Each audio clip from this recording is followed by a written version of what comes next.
निर्वाचन आयोग 10 मार्च को उत्तर प्रदेश, पंजाब समेत 5 राज्यों में हुए विधानसभा चुनाव के परिणाम घोषित करेगा। गुरुवार सुबह 8 बजे से ही सभी मतगणना केंद्रों पर वोटों की गिनती शुरू हो जाएगी।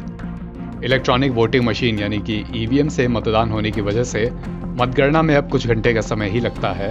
हालांकि अब वीवीपैट वेरिफिकेशन अनिवार्य हो जाने की वजह से अंतिम नतीजे जारी होने में समय लगने लगा है।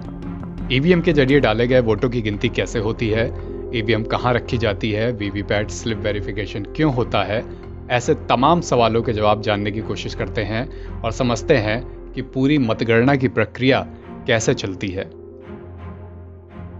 मतगणना कौन कराता है और कहाँ गिने जाते हैं वोट। किसी विधानसभा क्षेत्र में चुनाव कराने की जिम्मेदारी रिटर्निंग ऑफिसर यानी कि आरओ की होती है। आरओ सरकार या किसी लोकल अथॉरिटी के वे ऑफिसर होते हैं जिन्हें चुनाव आयोग ये जिम्मेदारी सौंपता है। मतदान से लेकर मतगणना और परिणाम की घोषणा भी आरओ की निगरानी में ही होती है। वोटिंग खत्म होने के बाद सभी ईवीएम को बक्से में बंद करके पहले से तय मतगणना केंद्र तक पहुंचा दिया जाता है। मतगणना केंद्र कहां होगा, ये फैसला भी आरओ करते हैं। चुनाव आयोग ने यूपी में 7 चरणों में विधानसभा चुनाव कराए हैं, जबकि मणिपुर में 2 चरण में, पंजाब, गोवा और उत्तराखंड में 1 ही चरण में मतदान संपन्न हो गया। काउंटिंग से पहले तक स्ट्रांग रूम में रहती है ईवीएम। वोटिंग पूरी होने के बाद ईवीएम्स को मतगणना केंद्र तक पहुंचाया जाता है। यहां पर बने स्ट्रांग रूम में ईवीएम बंद कर दी जाती हैं और दरवाजे सील कर देते हैं। स्ट्रांग रूम की सुरक्षा पैरामिलिट्री फोर्सेस के जिम्मे होती है। अब बात की मतगणना केंद्र की सुरक्षा कैसे होती है। चुनाव आयोग की गाइडलाइंस के अनुसार मतगणना केंद्र के 100 मीटर के दायरे में बैरिकेडिंग का पैदल जोन बना दिया जाता है। काउंटिंग सेंटर पर 3 स्तर का सुरक्षा घेरा रहता है। पहला घेरा पैदल जोन की सीमा पर, दूसरा परिसर के गेट पर और तीसरा काउंटिंग हॉल के दरवाजे पर। मतगणना केंद्र की सुरक्षा ड्यूटी में राज्य की पुलिस के अलावा केंद्रीय बल यानी कि बीएसएफ, सीआरपीएफ, सीआईएसएफ और आईटीबीपी आदि भी लगे रहते हैं। स्ट्रांग रूम से ईवीएम्स को काउंटिंग हॉल तक ले जाने वाले रास्ते पर पूरी तरह बैरिकेडिंग कर दी जाती है। इसमें किसी भी अनाधिकृत व्यक्ति को जाने की अनुमति नहीं होती है। अब बात उस काउंटिंग हॉल की जहां पर वोटों की गिनती होती है। मतगणना केंद्र के भीतर काउंटिंग हॉल होता है, यहीं पर वोटों की गिनती होती है। काउंटिंग हॉल एक ऐसा कमरा होता है जिसमें चारों तरफ दीवारें होती हैं और एंट्री और एग्जिट का अलग अलग इंतजाम रहता है। चुनाव आयोग के निर्देश हैं कि एक हॉल में एक ही विधानसभा क्षेत्र की मतगणना हो सकती है। एक काउंटिंग हॉल में 14 से ज्यादा काउंटिंग टेबल नहीं हो सकती। आरओ की टेबल इन 14 में नहीं गिनी जाती। काउंटिंग हॉल के भीतर चुनाव आयोग के ऑब्जर्वर को छोड़कर और कोई मोबाइल फोन नहीं ले जा सकता। तो काउंटिंग हॉल में जा कौन सकता है?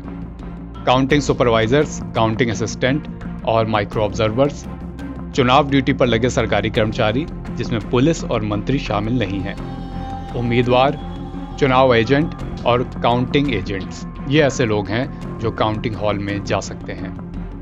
अब हमने जिस काउंटिंग टेबल का जिक्र करा, उस काउंटिंग टेबल पे कौन कौन बैठता है। काउंटिंग कराने वाले अधिकारियों को 3 स्टेज पर रैंडम तरीके से चुना जाता है। आरओ काउंटिंग स्टाफ की नियुक्ति करते हैं।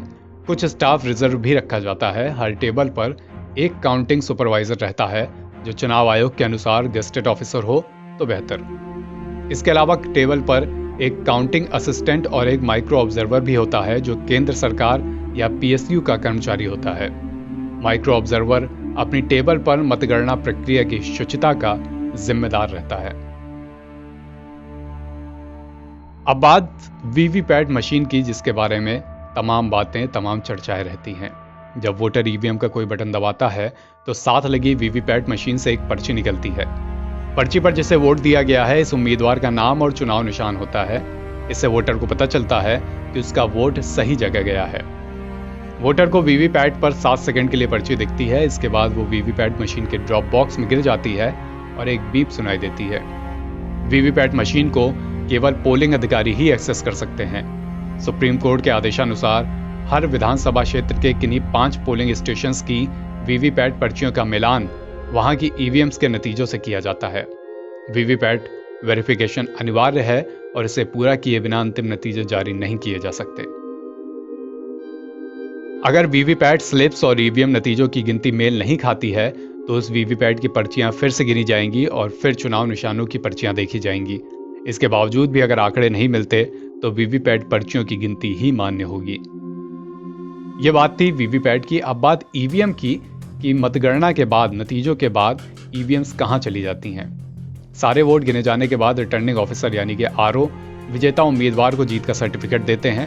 अगर किसी उम्मीदवार को नतीजों पर संदेह है तो वह 45 दिनों के भीतर फिर से मतदान की मांग कर सकता है।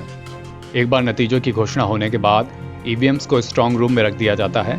शुरुआत की तरह उस वक्त भी चुनाव अधिकारियों के अलावा उम्मीदवार या उनके प्रतिनिधि मौजूद रहते हैं। उनके हस्ताक्षर भी लिए जाते हैं। चुनाव नतीजों के ऐलान के 45 दिन बाद ईवीएम उसी स्ट्रांग रूम में रखी जाती है। उसके बाद उन्हें भारी सुरक्षा के बीच बड़े स्टोरेज रूम में शिफ्ट कर दिया जाता है।